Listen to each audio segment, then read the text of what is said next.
Bonjour à tous.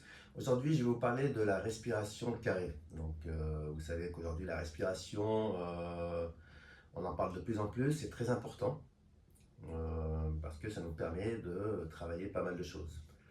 Donc aujourd'hui, on va essayer de faire une respiration, ce qu'on appelle la respiration carrée, respiration pour gérer notre stress, apprendre à contrôler son souffle parce que malheureusement, on ne s'occupe pas assez de notre respiration, que ce soit dans l'activité sportive, dans la vie de tous les jours, dans la vie personnelle, professionnelle.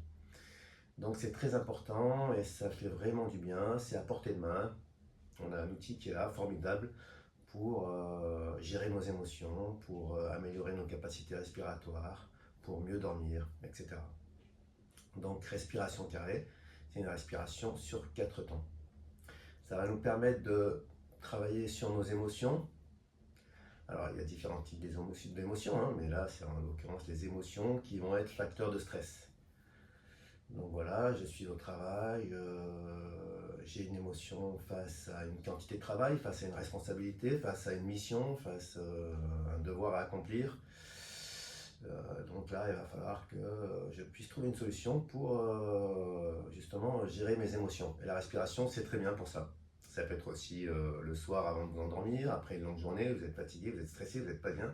Vous allez utiliser une méthode de respiration. Hein, on parle souvent aussi de la cohérence cardiaque, ça en fait partie. Il y a pas mal de techniques de respiration justement qu'on utilise pour gérer notre stress.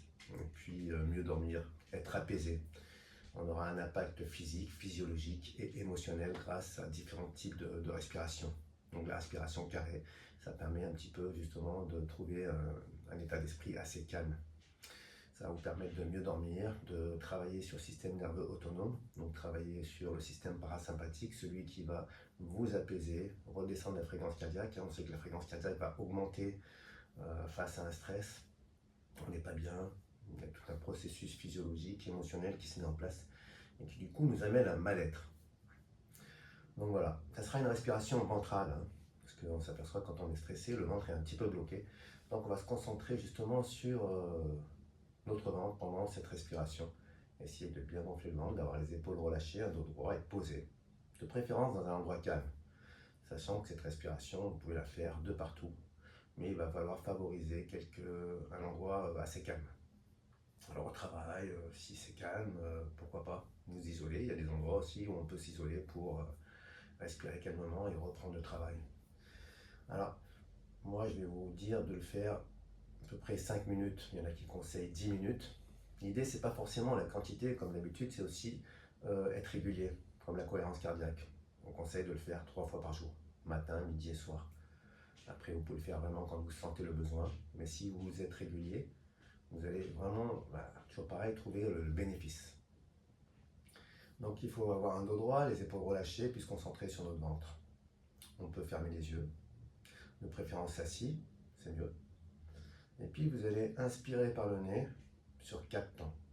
Inspirez. Et là, vous maintenez une rétention d'air poumon plein au bout de 4 secondes à peu près. Pareil, le même temps de l'inspiration. On observe. Et vous expirez. 1, 2, 3, 4 poumons vides. Ils ne sont pas totalement vides. Je maintiens une rétention. Toujours dans l'observation. Inspirez de nouveau par le nez. 1, 2, 3, 4. Maintenez. Et expirez 4 temps. 4. Maintenez. Et inspirez de nouveau par le nez. 1, 2, 3, 4. Rétention en maintien. Et expirez lentement. Donc voilà. Une inspiration sur 4 temps. On maintient rétention d'air poumon plein 4 temps. On expire lentement 4 temps. Et on maintient poumon vide 4 temps. Faites ça entre 5 et 10 minutes. Déjà 5 minutes, c'est bien. Donc essayez de le faire vraiment en pleine conscience, de laisser passer les pensées, d'être là. Essayez d'observer vos sensations entre l'inspiration et l'expiration. Surtout n'oubliez pas votre ventre. Est-ce qu'il se gonfle à l'inspiration? Est-ce qu'il se relâche à l'expiration? Faites-le vraiment en pleine conscience. Et c'est vraiment puissant, ça fait vraiment du bien. Donc n'hésitez pas, c'est là, à portée de main. Faites cette respiration assez régulièrement. Vous pouvez le conseiller aussi à vos proches, aux amis. Et puis, vous allez voir que si vous êtes régulier, c'est comme tout, petit à petit, vous allez vraiment ressentir les bienfaits. Le soir, avant de s'endormir, encore une fois, c'est très bien. Et même quand vous vous réveillez la nuit, vous pouvez refaire cette petite respiration pour vous endormir sereinement. Voilà, en tout cas, j'espère que ça va vous aider. Et puis si vous avez des questions, n'hésitez pas. Et je vous dis à très bientôt. Passez une belle journée ensoleillée. Bye bye.